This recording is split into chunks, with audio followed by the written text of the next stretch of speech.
শ্রীমদ্ ভগবদ গীতায় বলা ভগবান শ্রীকৃষ্ণের বাণী আজও জীবনে এগিয়ে যাওয়ার অনুপ্রেরণা দেয়। তাই জীবনের কোনো সমস্যার সমাধান পেতে এবং জীবনে সফলতা পেতে গীতার কিছু বাণী আমাদের মনে রাখা উচিত। বন্ধুরা, শ্রীমদ্ ভগবদ গীতা হিন্দুদের একটি পবিত্র ধর্মগ্রন্থ।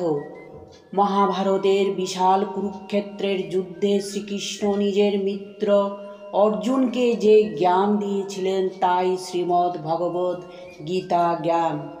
সেই সময় ভগবান কৃষ্ণ জীবনের রহস্য নিজের কথার মাধ্যমে অর্জুনকে বুঝিয়েছিলেন। বন্ধুরা, সেই কথাগুলি আজও প্রত্যেকটি মানুষের জীবনে ততটাই মহত্বপূর্ণ ও সঠিক দিশা দেখায় যতটা মহাভারতকালে অর্জুনের জন্য ছিল। ভগবান শ্রীকৃষ্ণ জীবনের আসল মন্ত্র দিয়ে গিয়েছেন মহাভারতে।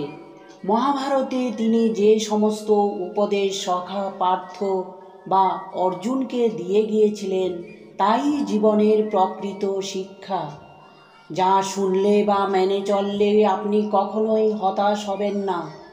আপনার সমস্ত হতাশা এক মুহূর্তে দূর হয়ে যাবে, যেমনটা ঠিক হয়েছিল মহাভারতের শ্রেষ্ঠ ধনুর্ধর অর্জুনের ক্ষেত্রে। অর্জুন যখন ধর্মযুদ্ধে কুরুক্ষেত্রে গিয়ে যুদ্ধ করবেন না বলে বেঁকে বসেছিলেন, তখন তাকে বাস্তব জ্ঞান দিয়েছিলেন শ্রীকৃষ্ণ। ভগবান শ্রীকৃষ্ণের দেওয়া মহাভারতে বর্ণিত সেই উপদেশ গীতায় উল্লেখ আছে। শ্রীকৃষ্ণের সেই উপদেশগুলিকেই বলা হয় জীবনের আসল মন্ত্র, যা পালনে আপনাকে কোনো দিনই হতাশা গ্রাস করতে পারবে না। আপনার হতাশা মুহূর্তে দূর হয়ে যাবে। ভগবান শ্রীকৃষ্ণ গীতায় বলেছেন, হে অর্জুন, যারা আমার পরম ভক্ত, যারা সর্বদা আমাকে স্মরণ করে এবং একক চিত্তে আমার উপাসনা করে, আমি স্বয়ং তাদের কল্যাণের উত্তরদায়িত্ব গ্রহণ করি। তুমি আজ যে কর্ম করছো তার ফল কাল অবশ্যই পাবে। আজ তোমার যা কিছু আছে তা তোমারই দ্বারা কর্মের ফল। সাফল্যের জন্য তোমাকে একটি বড় লক্ষ্য স্থির করতে হবে, যা তোমাকে প্রতিদিন সকালে ঘুম থেকে উঠতে বাধ্য করবে। স্বপ্ন দেখা ভুল নয়, কিন্তু স্বপ্ন পূরণ না করা অন্যায়। জীবনে কি ঘটবে তা নিয়ে ভয় কেন? সব সময় খারাপ চিন্তা করো কেন? আমরা চলতে থাকবো গন্তব্যের দিকে। যদি কিছু না পাও তুমি, তোমার অভিজ্ঞতা তো নতুন হবে। জয় ও পরাজয় নির্ভর করে তোমার চিন্তার উপর। মেনে নিলে পরাজয়, আর দৃঢ় সংকল্প থাকলে জয়। জীবন পাওয়া ভাগ্যের ব্যাপার, মৃত্যু সময়ের ব্যাপার, কিন্তু মৃত্যুর পরেও মানুষের হৃদয়ে বেঁচে থাকাটা কর্মের ব্যাপার। জীবনে কর্মই উপাসনা, অর্থাৎ যে ভালো কাজ করে সে যেমন সর্বত্র সম্মান পায়, তেমনি যে ব্যক্তি খারাপ কাজ করে তাকে সর্বদা দুঃখ ঘিরে থাকে। একজন ব্যক্তির কর্মই তার সুখ দুঃখের কারণ হয়ে ওঠে।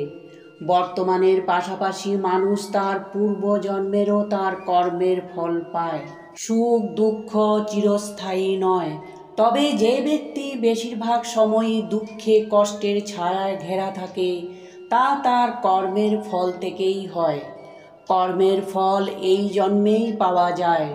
সুখের সময় আসার সঙ্গে সঙ্গে মানুষ তার দুঃখের সময় ভুলে যায় এবং তখন সে ছোট বড় খারাপ ভালোর পার্থক্য বুঝতে পারে না।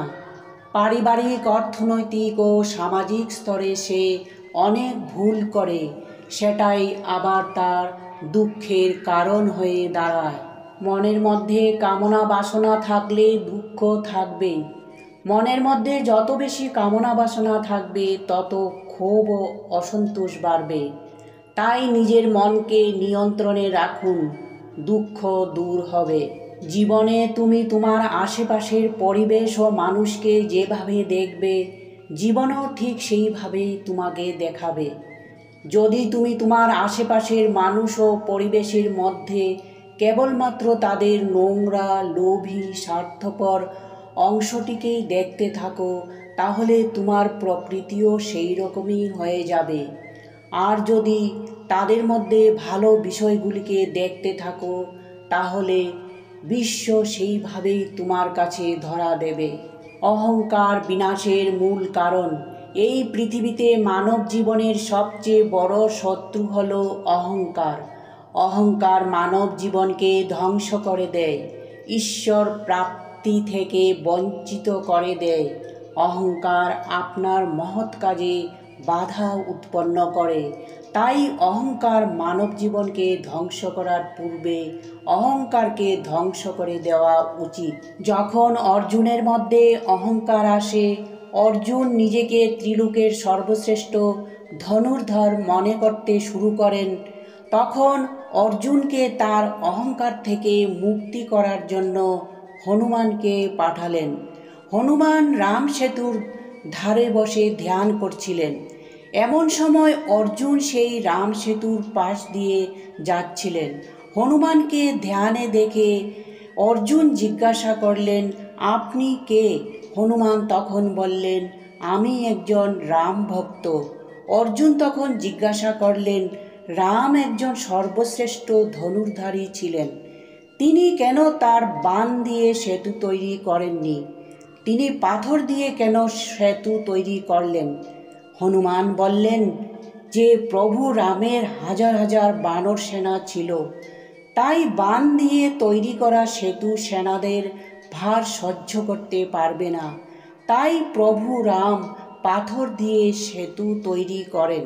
এই কথা শুনে অর্জুন হাসতে শুরু করেন, বলেন, আমি ত্রিলোকের সর্বশ্রেষ্ঠ ধনুর্ধারী, আমার বাণ দিয়ে তৈরি সেতু কখনো ভাঙবে না। তখন হনুমান বলেন, তোমার তৈরি সেতু আমি একবারেই ভেঙে দেব। এই কথা শুনে অর্জুন খুব রাগান্বিত হয়ে হনুমানকে বললেন, ঠিক আছে, তুমি যদি আমার বাণ দিয়ে তৈরি সেতু ভেঙে দাও, তাহলে আমি তোমার দাস হব। আর যদি তুমি ভাঙতে না পারো, তাহলে তুমি আমার দাস হবে। হনুমান রাজি হয়ে গেলেন। অর্জুন তার বাণ দিয়ে সেতু তৈরি করলেন, আর হনুমান তার পা সেতুর উপর রাখতেই এই সেতু ভেঙে গেল। তা দেখে অর্জুনের এতদিনের অহংকারও ভেঙে গেল। হনুমান তখন অর্জুনকে বললেন, হে অর্জুন, তুমি তোমার অহংকারের জন্য অনেক বড় পাপ করেছ, আর সেটা হলো প্রভু রামকে অপমান করেছ। অর্জুন তখন বুঝতে পারল তার অহংকারের জন্য কত বড় পাপ করেছে সে। তখন অর্জুন তার বাণ দিয়ে আগুন জ্বালিয়ে নিজেকে অগ্নি দেবতার কাছে আত্মসমর্পণ করতে যাচ্ছিল। এমন সময় ভগবান শ্রীকৃষ্ণ প্রকট হয়ে অর্জুনকে বাধা দেন এবং বলেন, হে অর্জুন, তোমার অহংকারকে বধ করার জন্য আমি হনুমানকে পাঠিয়েছিলাম। তোমাকে কুরুক্ষেত্র যুদ্ধ করতে হবে, আর সেই যুদ্ধে তোমাকে জয়ী হতে হবে। আর তুমি তোমার এই অহংকার নিয়ে কখনো যুদ্ধে জয়লাভ করতে পারবে না, তাই তোমার অহংকার নষ্ট করা প্রয়োজন ছিল। ভগবান শ্রীকৃষ্ণের এই বাণী থেকে আমরা এই শিক্ষা পাই যে মনে অহংকার থাকলে আমরা কোনো কাজে সফল হতে পারবো না। তাই জীবনে সফল হতে গেলে অহংকারকে নষ্ট করতে হবে মন থেকে। যা হয়েছে তা ভালোর জন্যই হয়েছে, যা হচ্ছে তাও ভালোর জন্যই হচ্ছে, আর যা ভবিষ্যতে হবে তাও ভালোই হবে। বন্ধুরা, আপনি যে বিষয়েই মন খারাপ করে থাকুন না কেন, তা ভুলে যান। বর্তমানে যদি কিছু আপনাকে খুবই দুঃখ দিয়ে যাচ্ছে, তাহলে তার পেছনে নিশ্চিত কোনো ভালো কারণই থাকবে। এটা একটি এমন চক্র যা আপনাকে স্বীকার করতেই হবে। এই জন্য গতকালের ও ভবিষ্যতের কথা ভেবে কষ্ট পাওয়া বন্ধ করুন। আপনার কাছে এখন বর্তমান সময় রয়েছে। এই বর্তমান জীবনকে খুশিতে আনন্দের সঙ্গে কাটান। পরিবর্তনই হলো এই সংসারের নিয়ম। একটি ক্ষণে আপনি রাজা হয়ে থাকতে পারেন, আবার তার পরক্ষণে আপনি ফকিরও হয়ে যেতে পারেন। এই পৃথিবী স্থির নয়, এটি সবসময় ঘুরতে থাকে। দিন শেষ হওয়ার পর রাত আসে, আবার অনেক গরম কষ্টের মধ্যে থাকার পরেও এক সুখময় ঠান্ডা আবহাওয়াও আসে। অর্থাৎ সব কিছু মিলিয়ে মিশিয়ে এই সংসার, এখানে ভালো এবং খারাপ সব কিছুই রয়েছে। এই কথাগুলি এই বিষয়টির প্রমাণ দেয় যে পরিবর্তনই হলো এই সংসারের নিয়ম। এই জন্য সেই কারণগুলি ভেবে কখনোই দুঃখিত হতে নেই যেগুলি আপনার জীবনে নিশ্চিত নয়, বরং সেই পরিবর্তনটিকে স্বীকার করে নেওয়া আপনাকে সকল কঠিন পরিস্থিতিতে খুশি থাকার শক্তি দেয়। আত্মা না তো কখনো জন্ম নেয়, না তার মৃত্যু আছে। শ্রীমদ্ ভগবদ্ গীতা অনুসারে সব সময় ভীতু হয়ে থাকলে আমরা আমাদের জীবনে কিছুই পাব না। ভয় এবং চিন্তা হলো এমন একটি জিনিস যা আমাদের সুখের পথে বাধা হয়ে দাঁড়ায়। এই জন্য আমাদের পূর্ণরূপে নিজেদের মনকে এগুলো থেকে বের করা উচিত। কিন্তু বন্ধুরা, কিছু ক্ষেত্রে আমাদেরকে ভয় পেতেই হবে। যেমন কোনো খারাপ কাজ করা, অধর্ম করা, মিথ্যা কথা বলা প্রভৃতি খারাপ কর্ম করার ক্ষেত্রে আমাদের সর্বদা ভয় পাওয়া উচিত। বন্ধুরা, ভগবদ্ গীতা হলো একটি সম্পূর্ণ জ্ঞানের সাগর, যার ছিটে ফোঁটাও যদি কোনো মানুষের উপর পড়ে সেই মানুষ বৃহৎ জ্ঞানী হয়ে ওঠে। এই ভগবদ্ গীতার সামান্য পরিমাণ জ্ঞানও যদি কেউ নিজের জীবনে গ্রহণ করতে পারে, তাহলে সেই ব্যক্তির মধ্যে এক আমূল পরিবর্তন লক্ষ্য করা যাবে এবং সেই মানুষের জীবন ধন্য হয়ে উঠবে। এই কারণেই সম্ভব হলে ভগবদ্ গীতা আমাদের প্রত্যেকের পড়া উচিত এবং তার মধ্যে যে লুকানো জ্ঞান রয়েছে তা নিজের জীবনে প্রয়োগ করা উচিত।